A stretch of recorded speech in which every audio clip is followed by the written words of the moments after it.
सुंदरपुर नाम के गांव में मनोहर नाम का एक किसान अपनी पत्नी शालू, बेटे मोहित और बेटी मीना के साथ रहता था। मनोहर किसान था। वो अपने खेतों में बड़ी मेहनत करता, लेकिन अब अचानक से 2 साल लगातार बारिश ना होने के कारण उसने कई जगहों से कर्जा ले रखा था। उसने गांव के साहूकार से भी पैसे ले रखे थे। तो एक दिन मनोहर शालू से, शालू, गांव का साहूकार बार बार पैसों की मांग कर रहा है। क्या करूं, कुछ समझ में नहीं आ रहा। परसों तक मोहलत दी है उसने, और अगर पैसे ना दिए तो ना जाने क्या कर बैठेगा। मनोहर के ऐसे कहते ही शालू एक डिब्बा खोलती है और उसमें से झुमके निकालकर, मेरे तो सारे गहने बेच दिए हैं हमने, लेकिन हाँ, मीना के लिए मैंने 3 साल पहले रमेश काका के खेतों में जाकर झुमके बनवाए थे। अगर आप वो बेच दो तो। इस साल तो ऐसे ही है, किसी के खेतों में पानी ना होने के कारण कोई काम नहीं है। लीजिए, बेच दीजिए इन्हें। लेकिन बड़ी मुश्किल से तो तुमने ये झुमके खरीदे हैं। अब अगर ये भी बेच दिए तो उसकी शादी के लिए हमारे पास क्या बचेगा? हम उसकी शादी कैसे कर पाएंगे? आप बिल्कुल चिंता मत करो, सब कुछ ठीक हो जाएगा। देखना, इस बार जरूर अच्छी बारिश होगी और फिर हम सबका कर्जा भी चुकता कर देंगे। और हमारी मीना के लिए झुमके ही क्यों, बाकी के गहने भी बनवाएंगे। ठीक है, जैसा तुम कहो। अब मनोहर दूसरे ही दिन साहूकार के पास जाता है और वो झुमके बेच देता है। तभी साहूकार उसके पैसे निकालते हुए, मनोहर, तूने मेरे पहले पैसे तो दे दिए हैं, लेकिन उसमें भी अभी 5,000 रुपए बाकी है। लेकिन चल, अगर तुझे चाहिए तो मैं तुझे 6 महीने के लिए और कुछ पैसे दे सकता हूँ। जी, ऐसा हुआ तो बड़ी मेहरबानी होगी माए बाप आपकी। अब मनोहर अगले साल के बीज खरीदने के लिए फिर से साहूकार से पैसे लेता है और दूसरे ही दिन से अपने खेत साफ करना शुरू कर देता है। पहली बारिश आते ही गांव के सारे किसान बीज बोना शुरू कर देते हैं, लेकिन इस साल फिर से बारिश कहाँ गायब हो जाती है पता ही नहीं चलता। तो सारे गांव में फिर से बीज बोने का संकट फैल जाता है, लेकिन दूसरा कोई रास्ता ना होने के कारण सभी लोग बीज बोते हैं। दूसरी बार बीज बोने का भी कोई फायदा नहीं होता, क्योंकि इस साल फिर से सूखा पड़ जाता है और उनकी सारी फसल खराब हो जाती है। तो एक दिन सुबह सुबह लोग जाग ही रहे थे कि तभी सुधा के घर से जोर जोर से रोने की आवाज आने लगती है।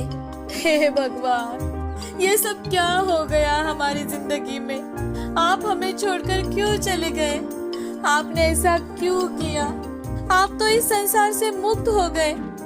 आपके पीछे हम भी तो थे, हमें भी थोड़ा थोड़ा जहर दे दिया होता तो हम भी आपके साथ आते। हमें अकेला क्यों छोड़ा? क्यों? सुधा का रोना सुन सारा गांव एक जगह इकट्ठा हो जाता है और वहाँ पर चर्चे शुरू हो जाते हैं। आखिर करता भी क्या?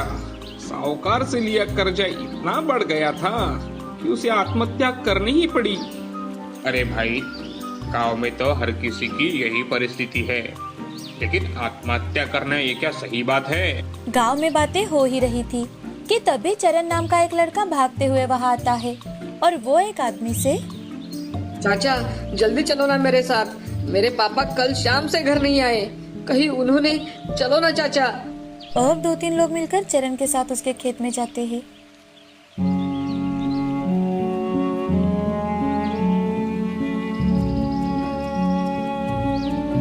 आज पूरे गांव में मायूसी फैली हुई थी।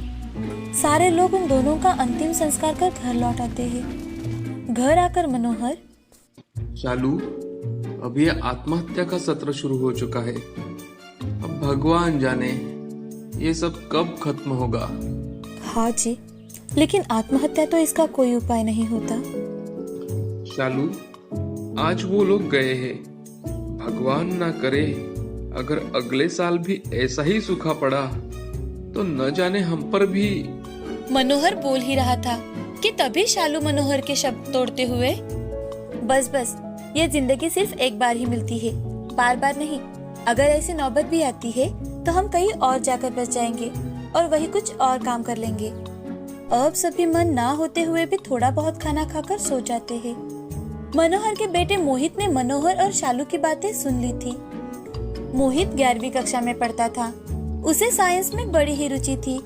वो नए नए एक्सपेरिमेंट किया करता था। अपनी माँ पिताजी की बातें सुनकर वो बहुत घबराता है और घबराते हुए मन ही मन, हे भगवान, मेरे माँ पिताजी को हमेशा सुखी रखना। उनके मन में कभी भी आत्महत्या जैसे विचार आने मत देना भगवान। प्लीज भगवान, उन्हें हमेशा हिम्मत दिए रखना। अब दूसरे दिन से मनोहर जब भी खेतों में जाने निकलता तो मोहित भी उसी के साथ खेतों में जाता। तो एक दिन मनोहर, मोहित बेटे, तू हर रोज मेरे साथ खेतों में आता है, तो तू पढ़ाई कैसे करेगा बेटा? किसान बनने में कोई फायदा नहीं है बेटा। पढ़ लिख कर बड़ा आदमी बन जाएगा तो कम से कम हमें इस दर्द भरी दुनिया से तो बाहर निकल पाएगा। हाँ पिताजी, इसलिए तो मैं आपके साथ हर रोज खेतों में आता हूँ। मोहित कुछ एक्सपेरिमेंट करते करते कहता है। वो एक जगह छोटा गड्ढा कर उसमें प्लास्टिक डालकर पानी डालकर देख रहा था कि वो कितने दिनों तक ये पानी इस्तेमाल कर सकता है। अब वो खेतों में एक बड़ा और चौड़ा गड्ढा बनाना शुरू कर देता है, जिसे देख मनोहर, मोहित बेटा, एक तो हमारा खेत इतना छोटा है, ऊपर से तुम ये सब क्या कर रहे हो? पिताजी, आप मुझ पर बस एक बार विश्वास रखो। मैं जो ये कर रहा हूँ ना, वो आपको इस बर्बादी से बाहर निकालने के लिए ही कर रहा हूँ। मोहित और मनोहर बोल ही रहे थे कि तभी एक आदमी मनोहर को आवाज लगाकर, अरे मनोहर, ए मनोहर, वो रामलाला ने आज खेतों में इस्तेमाल होने वाली दवा खाकर अपने साथ पूरे परिवार को भी खत्म कर दिया है। अरे ये क्या कह रहे हो भाई? अरे हाँ, अभी तो वहीं से आ रहा हूँ। पता नहीं ये नसीब कहाँ लेकर जाएगा हमें भाई। ये बात सुन अब मोहित का इरादा और भी ज्यादा पक्का हो जाता है। अब वो उस गड्ढे के आसपास का पानी भी उसमें कैसे आएगा, इसका आयोजन करता है। अपना दिमाग दौड़ाकर बारिश के पानी को गड्ढे में इकट्ठा करने का प्लान बनाता है। कुछ ही दिनों में बारिश शुरू हो जाती है। इस साल सबने थोड़ा लेट ही बीज बोने का निर्णय लिया था। नसीब से इस साल बारिश भी ठीक ठाक हुई थी, तो सभी के धान अच्छे थे। यहाँ मोहित ने अपना दिमाग लगाकर जो पानी इकट्ठा किया था, इस साल उसी कारण मनोहर साल में 2 बार उत्पादन निकाल पाता है। अब ये बात गांव के साथ साथ गांव के आसपास के गांव में भी फैल जाती है। अब कई सारे लोग मोहित का एक्सपेरिमेंट देखने आने लगे। लोग उसी प्रकार खेतों में पानी इकट्ठा करने लगे। साथ ही साथ मोहित ने अपने गांव वालों की सहायता से अपने गांव के पास वाली पहाड़ों पर जगह जगह पानी का बहाव रोकने के लिए गड्ढे बनाए, और इसी कारण पहाड़ों से आने वाला पानी बहकर ना जाकर उन्हीं गड्ढों में भरने लगा। और इसी कारण धीरे धीरे उनके गांव के कुएं भी भरने लगे, उसमें भी पानी आने लगा। धीरे धीरे कर जमीन में पानी की मात्रा बढ़ने लगी, और कभी सूखा पड़ने वाला गांव, आत्महत्या करने वाले लोग, इस नाम से जिनकी पहचान थी, अब वो बदलकर खेतों की सोने की चिड़िया बन चुकी है। अब सभी और खुशियाँ ही खुशियाँ फैली हुई है। अब चाहे एक साल बारिश ना भी हो, तो भी सुंदरखेड़ गांव या फिर आसपास के गांव को कोई फर्क नहीं पड़ता था। मोहित की हिम्मत, मेहनत और दिमाग के कारण गांव वालों को कभी सूखे का